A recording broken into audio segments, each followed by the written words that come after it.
And welcome back to another week of the efficiency gap in marketing. This week, Alexandra and I are going to talk about bottlenecks.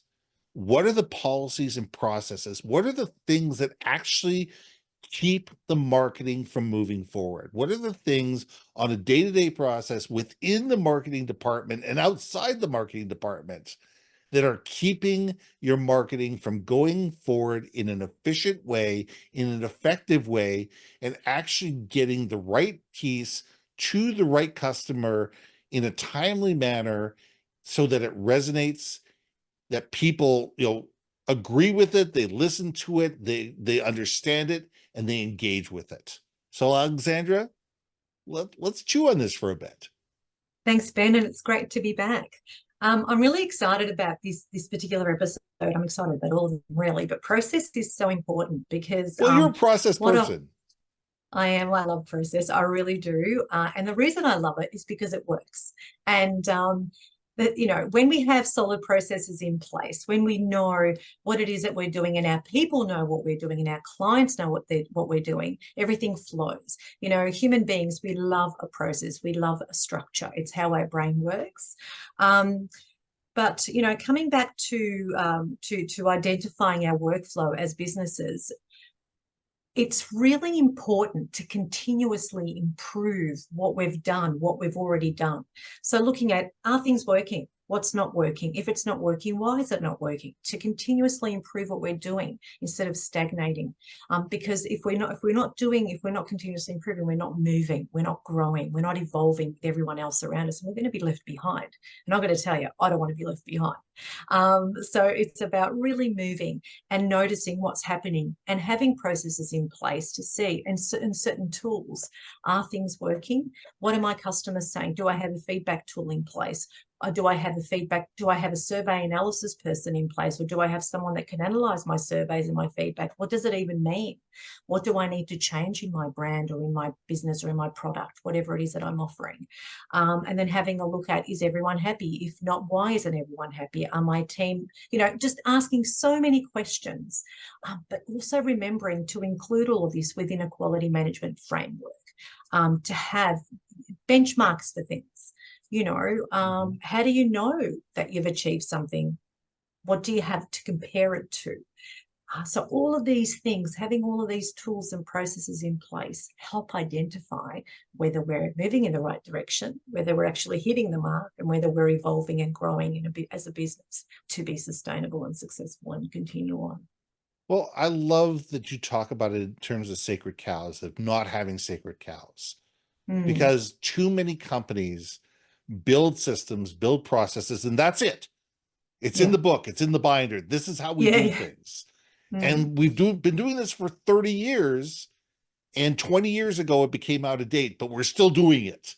mm, And mm, you need to be able to have the ego that says, you know what? I'm not perfect. My yeah. team isn't perfect. Our systems aren't perfect. Our policies aren't perfect. Our procedures aren't perfect. And be able to sit there and say, hey, maybe it's time to give the new person have a look at this. And have somebody with fresh eyes take a look at this and say, well, why are Mm, you doing this?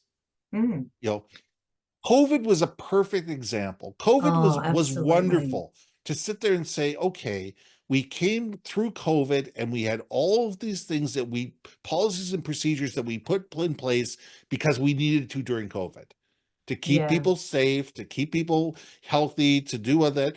And the question is, are they still needed? Are they still mandatable? And a lot of companies are still rigidly following a lot of the policies and a lot of the procedures that made all the sense in the world during COVID, but Mm, 4 years later are not applicable anymore. mm, And the same mm. thing should go on with our marketing. There should be no sacred cows. We should be able to sit there and say, hey, wait a second here. Every 12, 18 months, 24 months, no longer, be able to look at processes and say, okay, is this still relevant? Does this Mm, still make sense? Is this still efficient? Does this still work for us internally? Does this still work for our customers? Does this still work for different departments that we work with? Has one of our other departments change their computer program and the way that we work no longer works with their workflow, and therefore we're creating havoc for them because of the way that we hand data over to them. Mm, And all of a sudden they're having to do copy and paste when it could have easily been done with a Zapier process, but it doesn't work because of something that we've done within our system. So yeah. we need to communicate. We need to communicate Oh, not only within our small group, but we need to sit there and say, how do the policies and procedures and people that we work with, how does that interrelate with other departments, with other, with other parts of the company, with customers, with vendors? And how do we sit there and say, okay, how do we make this efficient for everybody? mm. And you know what? It may just be small tweaks, but those small tweaks can make huge differences in terms of making people's lives better. Absolutely. You've said so many incredible things right now, and you've raised so many great points. But it is about being agile, and it is about continuously moving and looking at what are the opportunities. And not all weaknesses are weaknesses, because weaknesses are opportunities. So it's having a look at what's not working. It's also listening to what's not being said. That is so important because when our customers or our team comes to us and says, hey, this isn't working, that should actually be a red flag for, okay, Ben just came to me and said that's not working. Why isn't it working? For what purpose? For what, where isn't it working? Does it need to be a process change, or is it just a small tweak, as you said? So it's really having those discussions and being okay with pausing and just really recognizing what people are saying, but listening. Because I think, and from my experience, CEOs and general managers and directors, whatever title you want to put yourself under, everyone is in such a hurry to do, and to get money in and to sell, but we're not listening. We're not listening. And when we're not listening, our brand becomes tarnished, right? So it's going to affect our reputation because we're not Yeah. listening to what the customer's saying or what our team are coming back with about what our customers have said, or about the gaps in processes that aren't actually working anymore. You know that old saying, but that's how we've always done it. And Oh, my question the always curse of is, my life. I know, and The my question curse of is, my but life. does it work? Okay, it's how you've always done it, but is it actually working for you right now? Yeah. Because if it's not, then it's not working, and it's not how you should continue doing it. Yeah. And I think that's the case right there. Well, let me give you a great example. I mean, this is going back years and years ago.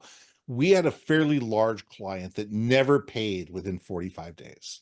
Never paid within 45 days. I mean, 50, 75, 100,000, $200,000. It was never paid within 45 days.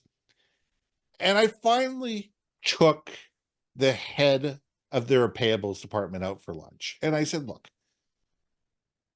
this is a lot of money we got outstanding. Mm, What can we do to make your life easier?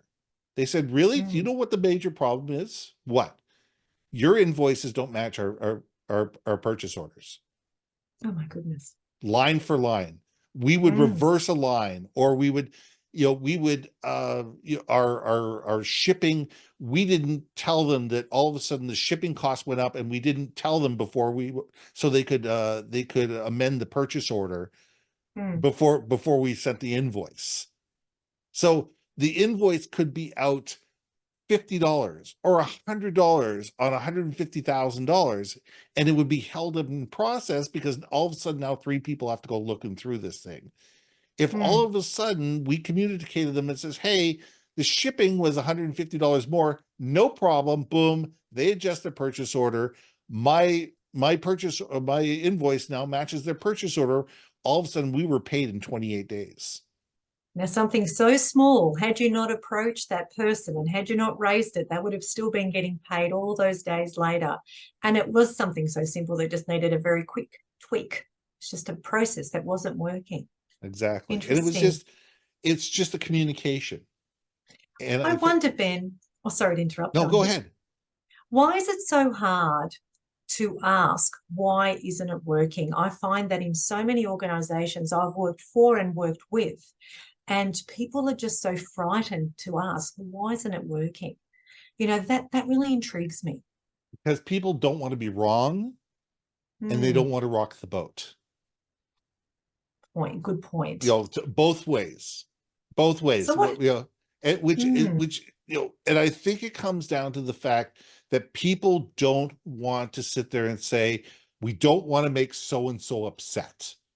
yeah. We're getting all this business from them.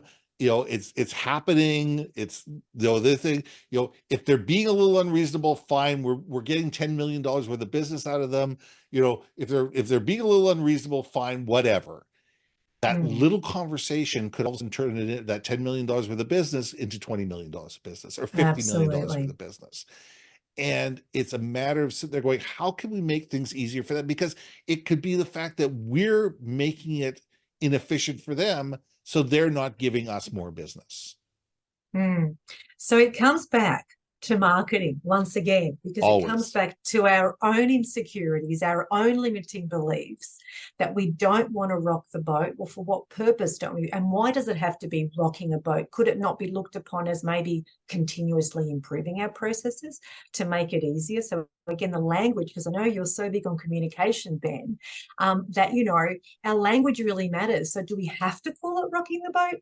Why can't we just call it continuously improving what we're doing so that we can make our customers more happier, our processes are more streamlined, we make more money? Like you said, we can be making 20, 30 mil instead of 10. I mean, I'd prefer the 30, thank you, I'll to take if the it means 30 million rocking the over 10 boat. any day. Absolutely. So if it means rocking the boat or continuously improving a process, I would do that.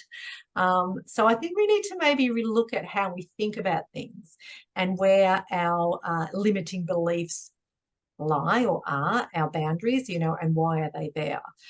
So it's a lot to say about our own internal fears, of not being right, of being wrong, all of that, versus let's keep the factual hat on and let's have a look at what's not working right now and let's just fix it, make it different. I think that's awesome. I think we're going to leave it there. I think that's a great place to leave this. Next week, we're going to talk about streamlining for success. But until then, I'm Ben, and this is Alexandra, and we'll see you soon. Thanks, Ben. Look forward to it. Bye now.